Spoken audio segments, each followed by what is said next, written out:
Right folks, and welcome back. So it was like Christmas Day yesterday coming home.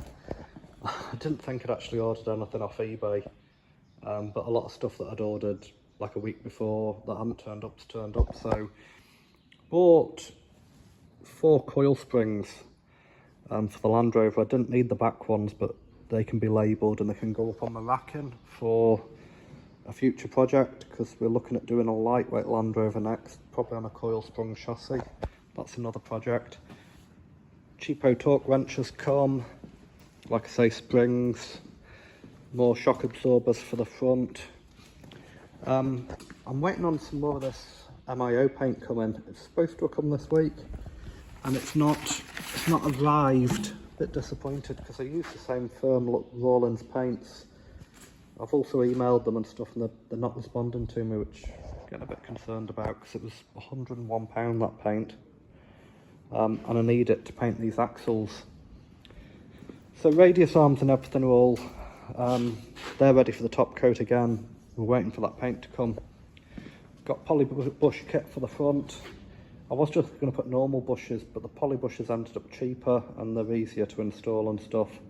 I'm going to try and use that cheap nasty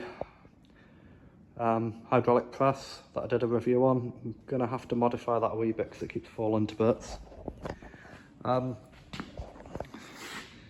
That's the back axle. We're trying to do the back axle first, so I didn't film a lot. So I've put the stub axles on. My old stub axles look pretty good, but there is some scoring on them, and they're so cheap. And the ones that are on, the idiot that put it together, look, they've used loads of gasket sealer, but it was leaking because there's no oil seal in there. There should be an oil seal. So I pressed the oil seal in them. They've got the paper gasket that you put on with oil, metal disc there. It's bolted up with the wingy gun, but I need to torque them up. I need to get the torque settings. I've just wrapped the half shafts in paper, just so they don't scratch on the axle stands, because this will rock as we're doing it. Just clean the diff up.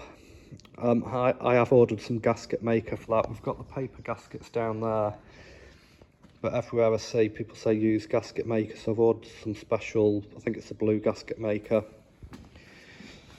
Mitchell spent 3 hours cleaning this diff. I think it has flash rusted already. So what we're going to do, I need some brake cleaner. I've just run out. We've cleaned this as good as we can. We'll clean it with brake cleaner, let it dry, plonk the diff on, get it torqued up, and then I've bought 4 more wee shitty axle stands off eBay just for painting stuff. They were cheap. They were like 11 quid for 2. Probably crap, but they're good enough for what we're doing here. So I'll plonk the diff in, get it torqued up. Need to do the oil seal on the diff, which I've never done before. Get that done, and then we'll get 2 coats of the top coat on these axles. I'll get the diff in that and the top coat and the radius arms, and I'll slide the axle under, then I'll build the hubs up while it's on the vehicle, because they're pretty heavy. But we've got all the coil springs and everything. Shock absorbers, shock absorber mounts are on, bump stops are on. We're getting there. We've got all the parts for the back axle now. Kind of got half the parts for the front axle. So I think next week's project will be, getting the back axle together, get it ready for paint, and then get it under. Off-grid solar system's working well. We did have an internet outage this week, but it's nothing to do with the power, it's just internet. Finished the plug sockets. Not the poshest job in the world, but at least we've got power on the bench now, and we've got a light, and yeah, it just makes it a lot easier to work. We have had a tidy up, although you wouldn't notice it. I've bought some of these. This is just an eBay special, some trays. I don't know how long they'll last.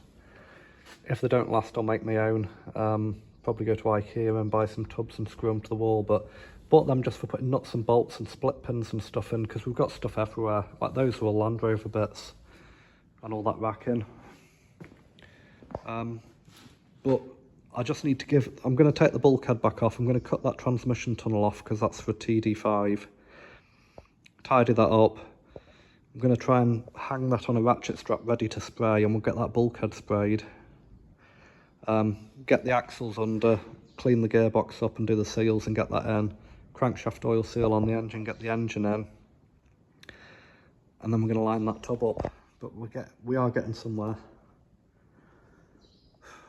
I'd be interested to work out how many hours it takes to restore a Landrover Defender 110, because this has took thousands. If anybody knows where there's a lightweight Land Rover for sale, I'm looking at buying one. Series 2A, Series 3. The rougher the better, because I think that's going to be the next project, maybe the winter after next. If I could buy one now and maybe pull it into a million pieces and start collecting up bits for the next restoration, that's probably what we're going to do. And I think that'll be a 200 TDI, if I can find a 200 TDI Discovery or something to break. Right folks, we'll catch you next time.